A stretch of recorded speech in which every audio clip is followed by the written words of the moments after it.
అందరికీ హాయ్ అండి. Welcome back to our YouTube channel that Telugu kitchen.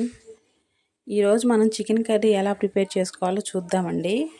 ముందుగా 2 కేజీలు చికెన్ తీసి వాష్ చేసుకొని పక్కన పెట్టుకోవాలి. తర్వాత స్టవ్ వెలిగించుకొని కళాయి పెట్టుకొని అందులో ఆయిల్ పోసుకొని ఆయిల్ వేడెక్కాక పచ్చిమిర్చి, అల్లం వెల్లుల్లి పేస్టు, కొంచెం పసుపు వేసుకొని ఒకసారి బాగా కలుపుకోవాలండి. అల్లం వెల్లుల్లి పేస్టు పచ్చివాసన పోయేంత వరకు బాగా వేయించుకోవాలి. నా ఛానల్ని ఫస్ట్ టైం కనుక చూస్తుంటే please like, share and subscribe my channel. ఈ కర్రీ రైస్లో కానీ రోటీస్లో కానీ చాలా బాగుంటుందండి. ఇలా బాగా ఎర్రగా వేగేటట్టు కలుపుతూ వేయించుకోవాలండి, లేదంటే అడిగంటుతుంది. బాగా ఎర్రగా వేగిన తర్వాత మనం కడిగి పక్కన పెట్టుకున్న చికెన్ కూడా అందులో వేసుకోవాలి. వేసి మళ్ళీ ఒకసారి బాగా కలుపుకోవాలండి.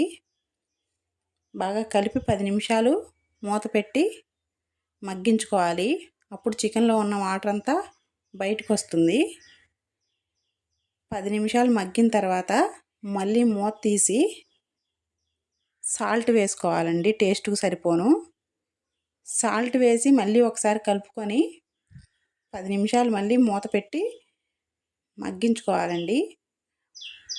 మళ్ళీ మూత తీసి టేస్ట్కు సరిపడా కారం కూడా వేసుకొని కొంచెం వాటర్ పోసుకొని ఒకసారి బాగా కలుపుకోవాలండి. కలిపి మూత పెట్టి మళ్ళీ ఒక 10 నిమిషాలు బాగా మగ్గించుకోవాలి.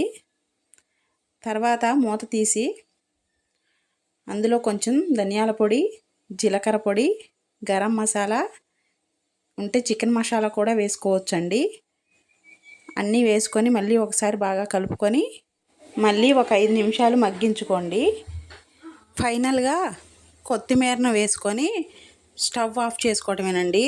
చాలా ఈజీగా అయిపోయే చికెన్ కర్రీ రెడీ. ఇటు సారు.